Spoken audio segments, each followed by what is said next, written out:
Hi, it's Brenda with Luke's here to talk to you about a new applique method. So a lot of us like that beautiful needle turn applique, but it involves a four-letter word, hand. 1, 2, 3, 4, hand, and that is hand applique. However, the look is so incredibly beautiful. So I'm going to show you a way to do that with your machine that the stitches are going to barely show.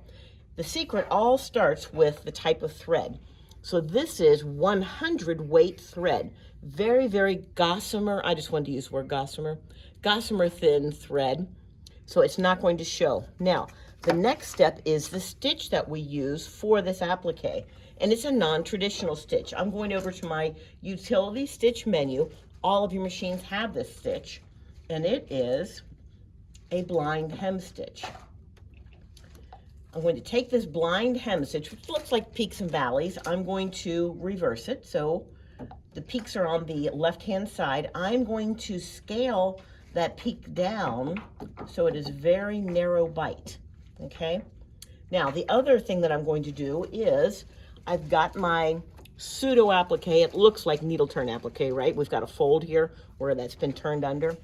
So I'm going to use that. And of course, since I'm working with the Epic 2, I'm going to turn my laser on so that I can line that fold, that piece of applique right up there in the center. At that point, I'm using my open toe applique foot so I can see what's going on.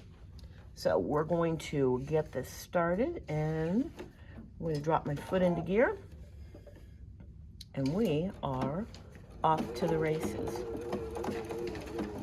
Okay, so that is going right along the side of the applique, and you can see that little tiny bite. All right, I'm going to hit my scissors. Okay, now the thread I was using was a dark thread, so it would blend. Okay, look at the stitches. I know, that's the point.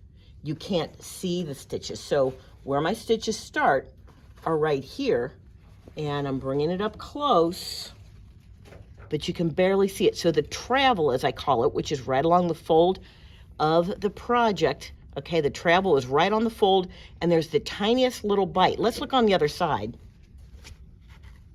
Okay, so what you see, well, one thing I see is my thread tail. But see these little tiny points? So there's my travel, there's my bite, my travel, my bite. So that's just the smallest little bite onto the project. Holds it down great. Okay, that's not kind of come loose. But you've got a beautiful way of doing applique where your stitches aren't going to show, and it will mimic needle turn applique, which is typically done by hand. Till next time, it's Brenda with Luke's.